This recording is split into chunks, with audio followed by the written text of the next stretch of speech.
Bonjour à tous, on se retrouve pour une nouvelle vidéo et on va parler donc de ce qui va se passer dans les prochains jours. Alors, j'annonce direct, ils annoncent rien d'exceptionnel, juste un gros anticyclone, mais on va aussi regarder la tempête émise sur le nord de la France. Qu'est-ce qui s'est passé, si j'ai eu juste sur les prévisions, et on va voir les rafales plus en détail. Alors pour commencer, c'est sur les Hauts-de-France. On a eu des rafales, alors la pointe maximale, elle était à 112 km/h. Je crois que c'est le cap Griné, je sais plus si ça se dit comme ça, mais je crois que c'est celui-là. Enfin vers le nord-ouest du Pas-de-Calais. Après on a eu 111 km/h, 107 km/h, 105, 101, il y a eu 2 rafales à 100 km/h.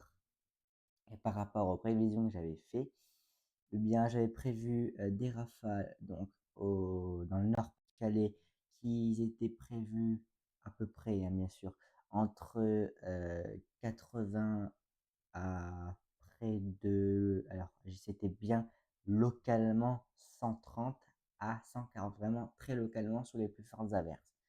Après, je sais pas s'il y a eu des rafales de ce genre-là, mais que ça n'a pas été enregistré. Ça, c'est possible parce que personne ne peut pas tout enregistrer. Ça, c'est aussi possible.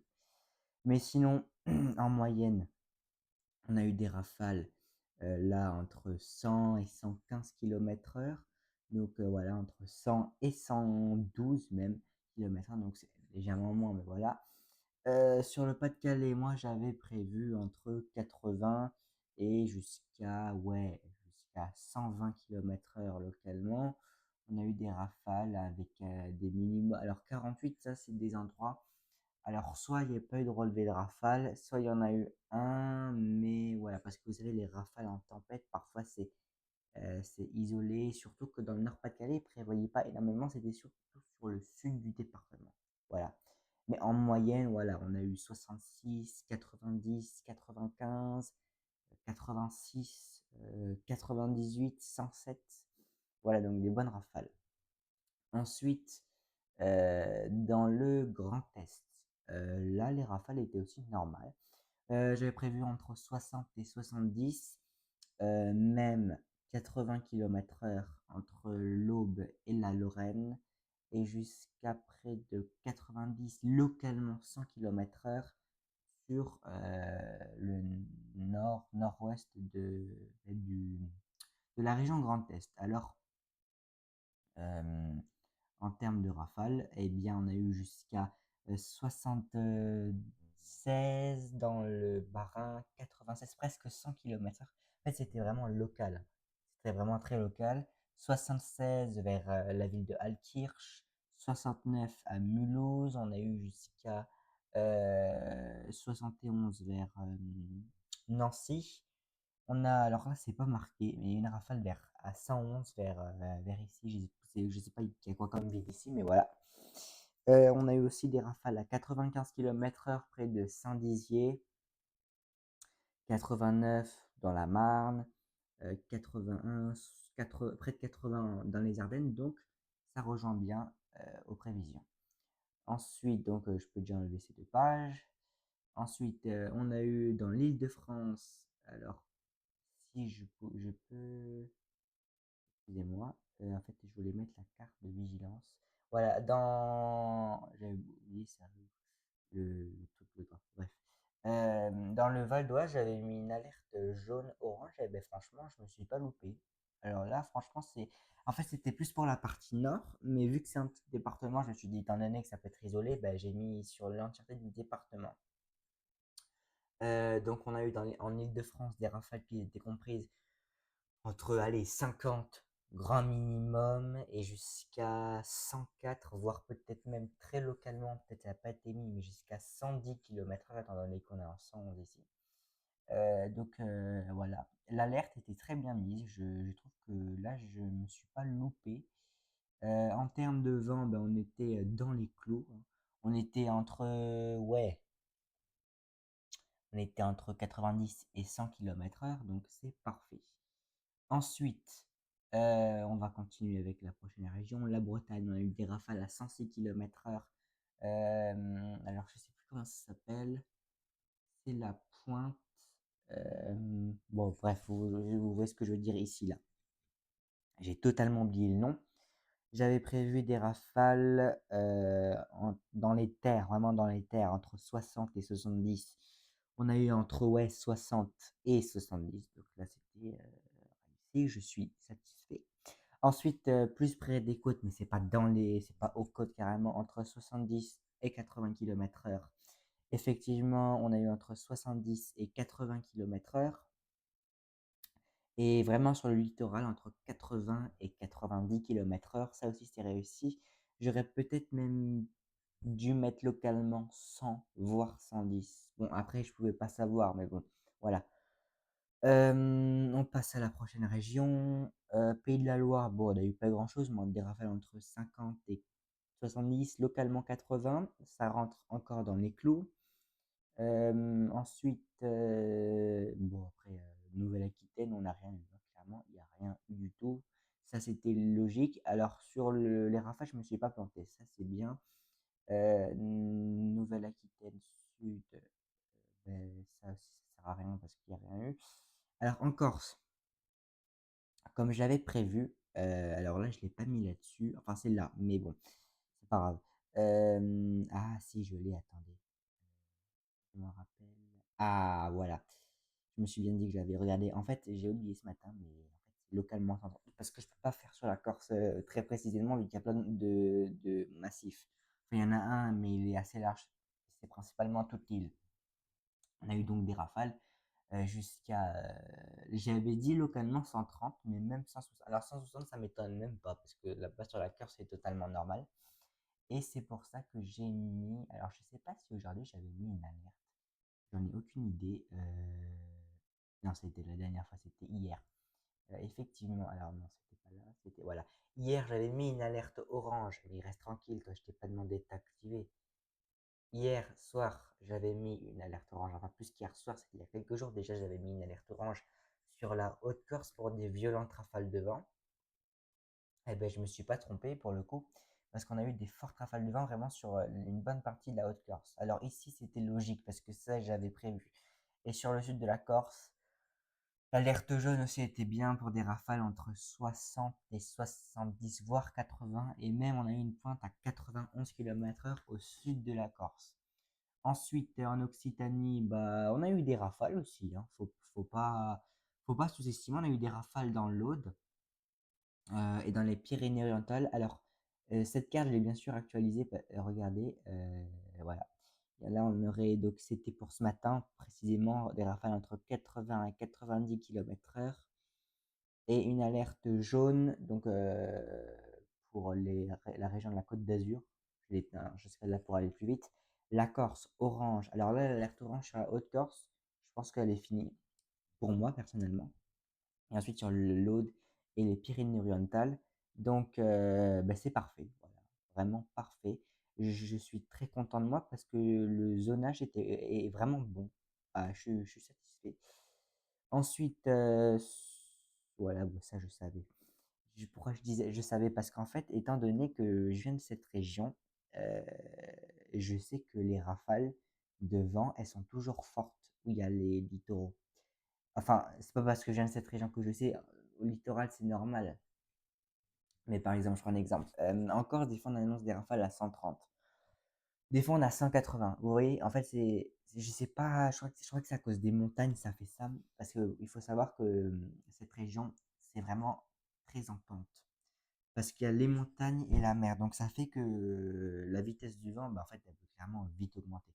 Donc, c'est totalement normal. Donc, c'est pour ça qu'on a eu des rafales ici à 111, à 114 km/h. C'est pour ça que j'ai mis localement 90. Alors, je vais m'expliquer pourquoi des fois je dis localement et en fait, il y a plus, il y a moins. En fait, localement, c'est pour dire, ben, localement, il peut y avoir ça. Donc, voilà. Et en fait, c'est une ordre de grandeur. C'est-à-dire que vous pouvez avoir localement 90, mais avoir des rafales à 80 ou à 100, voire 110. Bon, après, vous pouvez pas avoir plus dans la logique. C'est pour ça que je dis ça. Après, la Corse, c'est autre chose. Voilà. On passe à la prochaine région. Bon, l'Auvergne-Rhône-Alpes, il n'y a rien eu. Ça, c'est normal. Le centre-val de Loire, ben, j'avais mis en jaune. Voilà, l'ensemble du centre-val de Loire. pour des rafales entre 55 et 70, localement 80 km/h. Alors 55, c'est ce qu'il y a eu, mais j'avais plus pensé entre 60 et 80, entre 60, oui, minimum à 80 km/h, localement 90, et je sais pas si j'ai des rafales à 90 ou juste. Non, mais on était proche, hein. Là, on était proche des rafales à 90, donc c'était vraiment local, hein, les rafales à 90. Ensuite, la prochaine région, c'était la Bourgogne-Franche-Comté. On a eu des rafales, comme j'avais prévu, entre 60 et 70, localement 80-90 sur le nord-ouest de la Bourgogne. Sur le Doubs aussi, voilà, sur le Doubs, on a eu de fortes rafales. Sur le Jura, je voulais dire, pardon, sur le Jura. 85, ouais, comme je pensais entre 70 et 80 km/h. Et là, sur le sud-ouest, enfin là, il y a le Morvan aussi. Donc, alors, il est plus là, le Morvan, il n'est pas là. Mais là, j'avais oublié de le dire, mais oui, c'est vrai que j'ai un peu sous-estimé ici. Bon, après, il y a des rafales qu'on ne peut pas forcément savoir. Il y a des rafales sous la pluie, c'est ouf, voilà. Donc, comme je disais, bon, on va se remettre à la carte, voilà. On a eu des fortes rafales de vent en Normandie, c'était vraiment la région la plus touchée. Hauts-de-France, Normandie. On a eu des rafales jusqu'à 122 km/h, même, pardon, 131 km/h vers Le Havre. Et j'avais prévu 120 à 130, localement 140 km/h en Normandie. Et ben, ça tombe pile dans les clous. 131, parfait. J'avais aussi prévu, excusez-moi que je recherche l'échelle, 100 à 110 km/h sur le Cotentin. Il y a eu 117, 122, légèrement plus haut. Bon, après, on peut pas être pile. J'aurais peut-être dû mettre localement 120, oui, c'est vrai. Après, cette tempête, elle était assez dure après. Enfin, ce coup de vent, pardon, c'est pas une tempête, c'était plutôt. Enfin, je sais pas, c'est fort coup de vent. Petite tempête, fort coup de vent. Mais je vais aussi, dans quelques jours, et j'ai absolument pas eu le temps, vous parler de mon échelle de tempête, de niveau de tempête. Parce que le mot tempête, je trouve qu'il est genre utilisé trop à tort et à travers. C'est-à-dire que, par exemple, vous avez des rafales à 80-90, on va dire alerte tempête. Non, c'est un coup de vent. Après, ça dépend, pardon, si c'est sur l'ensemble du territoire des rafales de 80-90, oui, là c'est tempête. Mais si c'est juste sur une région, non, c'est un coup de vent, et encore, ça dépend. Voilà. Donc, ouais, des rafales jusqu'à 104. J'avais placé l'Eure-et-Loir en semi-alerte. Non, c'est pas en semi-alerte, ça, c'était avant. En alerte jaune-orange. On a eu, voilà, des rafales à 108, 109, ouais, presque. 104, 89, 70, 87, 77. Oui, mais enfin, c'est dans les clos, quoi. Et la Normandie, la Haute-Normandie, on a eu des rafales dans les terres jusqu'à 94, 80. Alors, il faut savoir que les rafales, des fois, il y a comme des trous, comme vous voyez là, des trous bleus. Alors, soit c'est des endroits où il n'y a pas eu de relevé de rafale, soit il y a eu des endroits de relevé de rafale, mais bah, au mauvais moment. Voilà. Donc, ça, c'est totalement normal, hein. C'est pas. Voilà. Par exemple, si vous êtes ici et une rafale à 26, bah, en fait, il faut 5 minutes après une rafale à 80. Vous voyez? Voilà. Ensuite, on va regarder pour aujourd'hui, ben, en fait, ce que je prévois. Enfin, plutôt ce qu'on prévoit. Pourquoi je dis je? On est une communauté, donc on prévoit les choses ensemble. Donc, ouais, en fait, j'ai repris la vidéo parce que j'avais envie de. En fait, c'est pour aller plus vite. Donc, les températures, elles seraient vraiment, alors pas chaudes, mais douces. euh, sur la côte d'Azur, entre 24 et 26 degrés, pareil pour la Corse. Dans le sud-ouest, on aurait des rafales. Je suis encore avec les rafales. Des températures, pardon, entre 18 et 20 degrés. Autour du golfe du Lion, des températures entre 18 et 20, localement 22 degrés. Mais sur le nord-est, une petite fraîcheur entre 10 et 12 degrés, voire 14 degrés sur certains endroits comme les villes. Alors, je voulais juste expliquer un truc par rapport au relief. C'est pas parce que je mets ça plus vers l'est que ça veut dire qu'il va faire fort plus vers l'est. Non. En fait, étant donné que les massifs, bah, c'est des montagnes, je sais pas comment expliquer, mais plus vous êtes haut, plus vous avez de fraîcheur, plus vous êtes bas, plus vous avez de chaleur. Et étant donné que quand c'est des vallées, la chaleur elle est plus condensée, ce que je veux dire, c'est que la chaleur elle est plus présente à cause des sommets, bah ça fait que je peux pas faire tout précisément. C'est pour ça que plus c'est à l'est, donc dans les Alpes, plus c'est à l'est, plus ça veut dire que comment dire, plus la température est froide en montant en altitude. Vous voyez ce que je veux dire? Par exemple, dans les Vosges, si le froid est au milieu, ça ne veut pas dire que là, par exemple, il y a le grand ballon qui culmine à 1422 mètres, c'est pas parce que là, il y a, je sais pas moi, entre 10 et 12 degrés, qu'il va avoir 10 et 12 degrés. En fait, euh, comment dire? Faut savoir que moi, comment je fonctionne sur les cartes. Alors, excepté le Massif central, ça c'est autre chose, mais sur les cartes, il y a des massifs montagneux. Je mets le point culminant en centre pour pas se casser la tête.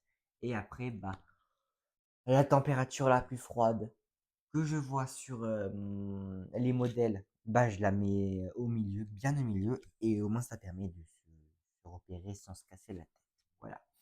Après, sur le nord-ouest, on aurait des températures plutôt entre 14 et 16 degrés. En plaine d'Alsace, 12 à 14 degrés. Dans la vallée du Rhône, 14 à 16 degrés. Dans la basse vallée du Rhône, 16 à 18, voire 20 degrés. Et dans le massif central, on aurait encore des températures fraîches de 10 à 12 degrés. Ensuite, côté alerte, l'alerte est bien sûr, excusez-moi, finie pour le vent. Enfin, presque, parce qu'il y a encore des rafales, je pense. Ça, c'était pour Excusez-moi, ça c'était pour ce matin, avec des rafales de vent inférieures à 50 km/h. Donc dans le Grand Est, dans le centre, Île-de-France, sud de la Normandie et des Hauts-de-France, et en Auvergne-Rhône-Alpes, partie centrale, ainsi que la Bourgogne et le nord de la Franche-Comté, avec des rafales inférieures à 50 km/h. Ensuite, près des côtes de la Manche, on a eu des rafales entre 60 et 70 km/h. Et autour de la Méditerranée, entre 70 et 80 km/h, localement 90 km/h entre l'Aude et les Pyrénées-Orientales, ainsi que le Var, et localement jusqu'à 130 km/h. Ça, c'était pour cette nuit en Corse, précisément en Haute-Corse. Euh, Côté alerte, bien sûr, on a une alerte qui est là, avec une alerte jaune pour les départements des Alpes-Maritimes, du Var, des Bouches-du-Rhône, de l'Aude, des Pyrénées-Orientales, ainsi que de la Corse du Sud, et une alerte orange pour les vents violents, qui maintenant est bien sûr passé en jaune, mais c'était pour ce matin, pour les vents violents. Maintenant, qu'est-ce qu'on va regarder? On va regarder rapidement les observations. Voilà, donc on a eu des rafales, encore une fois, qui se sont produites, et jusqu'à 63 km/h au Dramont, c'est là où la rafale à 114 km/h, pardon. Là, on a eu des rafales à 87 km/h, près de 70, près de 80 km/h, 85 km/h, 75 à Avignon. Et ensuite, sur la corde, bien sûr, là, il n'y a rien eu. Donc, clairement, il n'y a rien eu du tout. Comment je vais faire, moi? Ouais, bon, on a eu des rafales à 91 encore après 14 heures, 108 à 13 heures, 131 sur la montagne corse, 111 le midi, 130 aussi. Et cette nuit, on a battu le record, je pense, de ce mois-ci, clairement, hein, jusqu'à 159 km/h à 5 heures du matin, donc près de 160 km/h. Et à la dernière heure, on a eu des rafales à 66 et même 72 km/h au sud de la Corse. Ensuite, dans l'Occitanie, on a eu des rafales qui ont soufflé jusqu'à 72-76 km/h, même 78 à Bédarieux à 373 mètres d'altitude, excusez-moi. Maintenant, on va regarder ECMWF, monsieur CEP. Qu'est-ce qu'il nous prévoit? C'est pas difficile, hein. La tempête Amy, bien sûr, s'est évacuée. On a eu des violentes rafales en Grande-Bretagne, précisément sur l'Écosse, avec des rafales à près de 190 km/h. Donc c'était des rafales très puissantes. En tout cas, je souhaite une très bonne, je ne sais pas si ça se dit, mais on va dire comme ça. Je leur souhaite une très bonne bienvenue aux 4 nouveaux abonnés sur la chaîne. En tout cas, n'hésitez pas à partager, à liker et surtout à vous abonner à la chaîne déjà pour plus de contenu, pour me donner des idées parce que à force que la chaîne elle va avancer dans le temps, eh ben, il y aura des changements. Alors des fois je préviens, des fois je préviens pas parce que des fois l'idée me vient comme ça et j'aime bien faire la surprise. Après, vous pouvez me dire si ça vous plaît ou ça vous plaît pas. Bien sûr, pas en disant c'est moche, arrête tout. Non, de toute façon, j'arrêterai pas, ça c'est mort. Moi, je suis pas comme ça.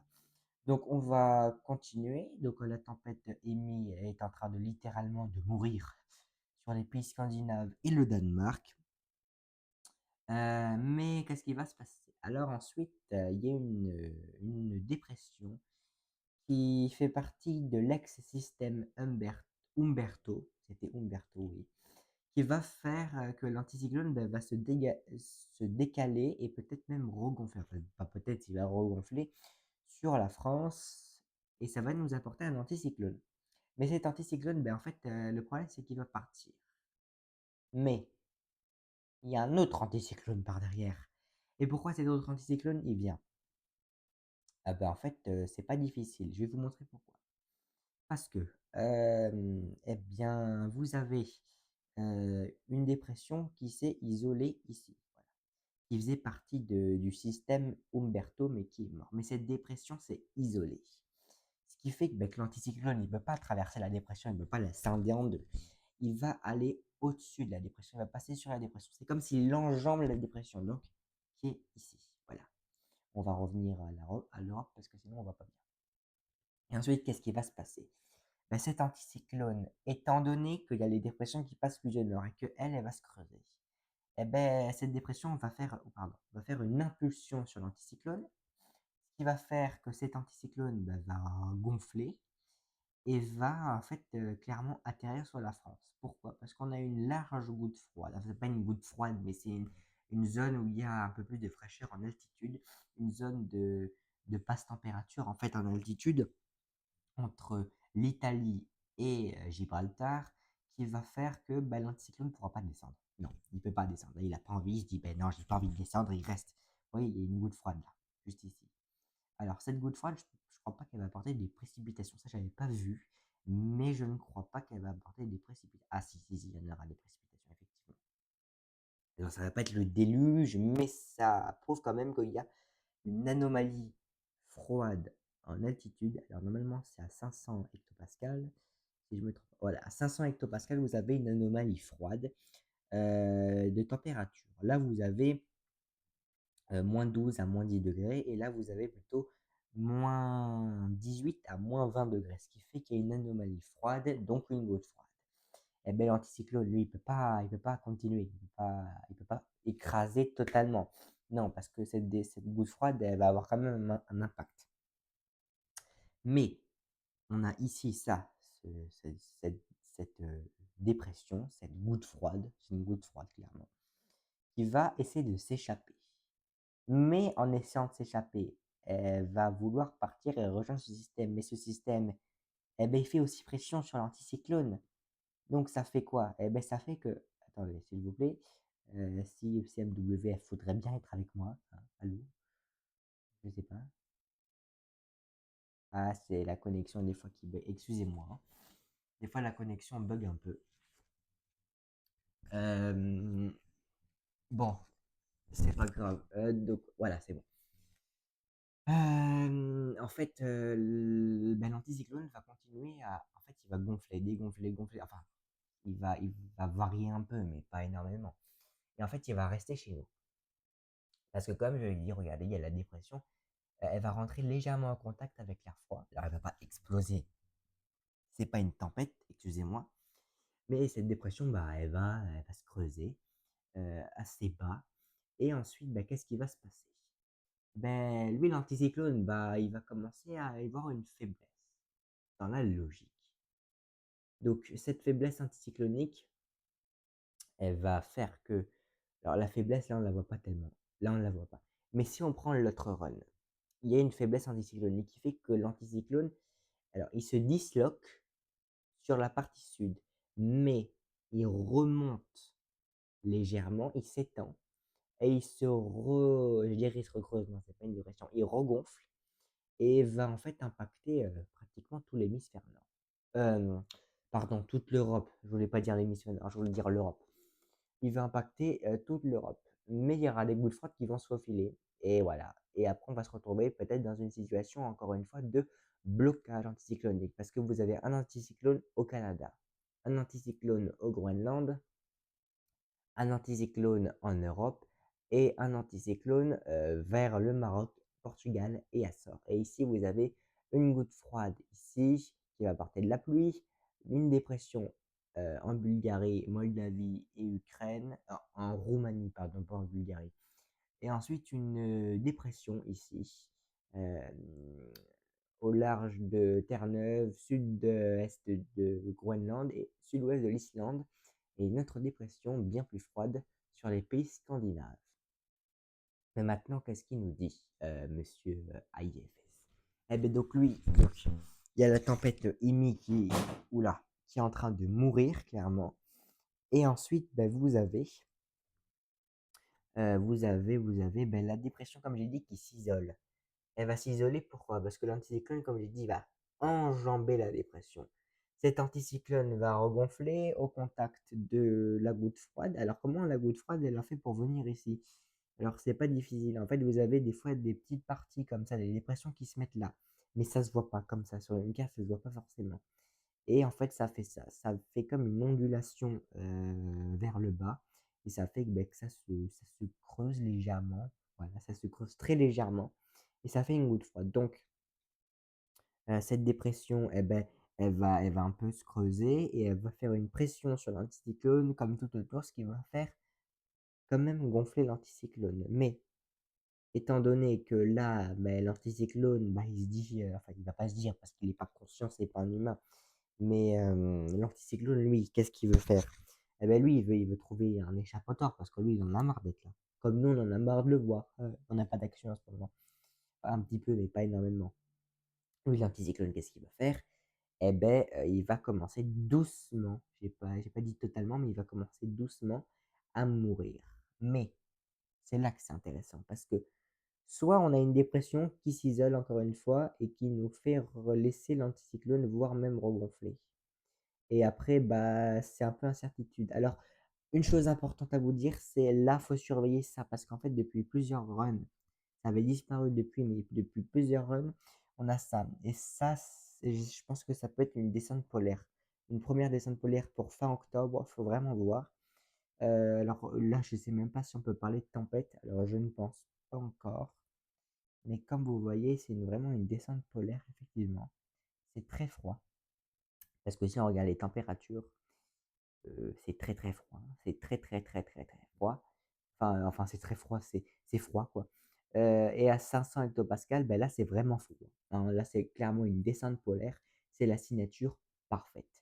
Donc soit on a un anticyclone durable et après on ne sait pas ce qui se passe, soit on a un risque de descente polaire qui pourrait peut-être même là creuser des dépressions. Pourquoi? Parce qu'en fait elles viennent d'un air un peu plus chaud et en fait au contact de l'air froid, ben, elles se creusent. Alors, je ne sais pas si on regarde hémisphère nord, ce que ça peut donner. Vous voyez, ça, c'est vraiment le truc classique de la descente polaire.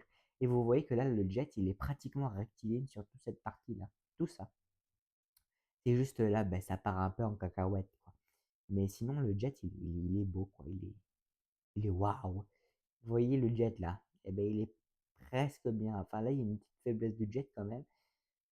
Le jet ne peut pas être tout le temps rectiligne de partout. Regarde, en fait, ce que je veux dire, c'est que là, c'est droit. Parce que sinon, c'est pas assez rapproché pour qu'il y ait un jet. Mais sinon, c'est bien pour créer un jet, pardon. Donc, on va regarder un peu GFS maintenant. Eh ben, le truc, c'est que GFS, lui, qu'est-ce qu'il nous voit? Euh, Il nous voit quoi? Alors, il voit aussi la dépression qui s'isole, le regonflage, alors le regonflage anticyclone, c'est sûr, hein. La goutte froide qui s'isole. Vous avez vu que la goutte froide, elle fait un mouvement est-ouest. Ça, c'est totalement classique. Pourquoi? Parce qu'en fait, l'anticyclone, il va faire, en fait, la goutte froide va faire une impulsion par, l'est vers l'ouest, ce qui va faire que l'anticyclone, bah, lui, il va remonter. Mais cette dépression, elle va aussi remonter. Cette dépression, elle va aller vers l'est et c'est avec l'anticyclone, eh ben, il se décale vers l'est. En fait, il ne se décale pas totalement parce qu'il se décale, il remonte et il tombe. Voilà, c'est ce que ça fait. Donc cette dépression, cette goutte froide, pardon, elle va heu, enfin, elle va créer comme un pont et ce qui va faire que, l'anticyclone, il va pratiquement se disloquer, mais il va regonfler. Et pourquoi il va regonfler? En fait, c'est juste à cause de ça, hein. C'est juste à cause des ex-ouragans qui font qu'en contact de l'air froid, bah, les dépressions se creusent. Voilà. Et après, bah, là, incertitude. Voilà. Et là, vous comme vous voyez là, regardez juste là. Et ben voilà, vous voyez, lui, il voit une descente, alors polaire, mais pas chez nous. Mais si on regarde là, là, ça fonce parfaitement. Donc, on peut s'attendre à un risque de descente polaire. Alors, j'ai pas dit qu'il y en aurait une, j'ai dit que c'est possible. Voilà. Faut pas tout confondre. C'est possible qu'il y en ait une. Mais quand, avec quelle importance, ça, c'est aussi une bonne question. Alors, excusez-moi. Voilà. Donc, euh, en tout cas, j'espère qu'on va se taper un truc à la fin de ce mois-ci. Parce que là, les sols sur l'ensemble du territoire sont secs. Il n'y a plus rien. Donc, vu qu'il y a un anticyclone, ça va accentuer la sécheresse. Et ça, c'est pas bon du tout. Je comprends pas. Il fait que de pleuvoir et le sol est sec. Je comprends pas. Moi, je comprends pas pourquoi. Alors, JMA, qu'est-ce qu'il nous voit? Lui aussi, il voit le blocage anticyclonique. Euh, alors, excusez-moi. Alors, le zonal se forme tout doucement, j'ai l'impression. Mais tout doucement, vraiment doucement, doucement. Il se gêne pas, hein. Le zonal ne se gêne absolument pas. Je vais juste regarder à combien de temps je suis. 32 minutes. C'était aussi avec le début, là. J'ai beaucoup fait le résumé. Ça, c'est, je suis désolé, mais bon. Ouais, bon. En tout cas, si je peux faire un résumé de ce que j'ai fait. J'essaierai de faire les vidéos plus courtes, mais là, j'y peux vraiment rien. Je suis désolé. Enfin, c'est pas que je suis désolé, mais c'est à cause du résumé que je voulais faire de la tempête, quoi. En tout cas, moi, je vous souhaite une. Oula, moi, je dis ciao à tout le monde, désolé. Désolé. C'est juste que là, j'ai eu un petit moment d'inattention. Alors, ce que je voulais dire, en résumé, c'est que on va avoir un blocage anticyclonique. Alors, la date qui va commencer, je vais vous la dire tout de suite. Alors, c'est environ, c'est pas pile à ce moment-là, à la minute, à la seconde, non. Euh, alors, ben, il commence aujourd'hui. Voilà, ben, c'est aujourd'hui. Voilà, c'est clair, ben, c'est aujourd'hui. Voilà, on a commencé. C'est bon. Ah non, je m'y attendais pas. J'avoue que là, je m'y attendais pas du tout. Donc, en fait, c'est aujourd'hui. Ben, en fait, c'est maintenant. Voilà, c'est maintenant. Ça a commencé. Et en fait, ça va durer longtemps. Ça va durer un bon bout de temps, les amis. Il voit une tempête. Pas chez nous, c'est bête, mais en voilà. Alors lui, il voit combien de temps? Le blocage. Punaise, il le voit combien de temps là? Oh, oh, oh, on se calme. Euh, alors, du sein, ouais, il voit le blocage entre 2 et 3 semaines, minimum 2 semaines. Donc, sûr, il y aura un blocage pendant 2 semaines environ. Enfin, 15 jours. Après, je sais pas ce qui va se passer.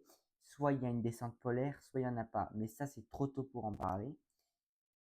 Donc, vu que là, vous voyez comme miniature, il y a marqué descente polaire, c'est pas sûr, hein. Il y a marqué descente polaire, mais c'est pas sûr. Voilà. Donc, en tout cas, moi, je vous souhaite euh, très bonne journée. Je cherche le mot, une très bonne journée. S'il y a des gens qui regardent maintenant, enfin oui, maintenant, demain, dans une semaine, vous inquiétez pas, c'est toujours de l'actualité, franchement. vous inquiétez pas, sauf s'il y a un grand changement du siècle, mais enfin, je pense pas. En tout cas, moi, je vous souhaite une très bonne soirée, une très bonne journée. Punaise, le vent qu'il y a là, ouh, descend, descend. Bon, bref. Une très bonne journée. En tout cas, c'était un plaisir de faire cette vidéo. C'était eh ben, la colère du ciel. Enfin, là, c'est pas trop en colère en ce moment, mais bon, c'est pas grave. Moi, ben, je vous souhaite une très bonne journée. Surtout, n'hésitez pas à vous abonner, à liker et à partager la vidéo. C'était la colère du ciel. C'était moi. En tout cas, moi, je vous dis à bientôt.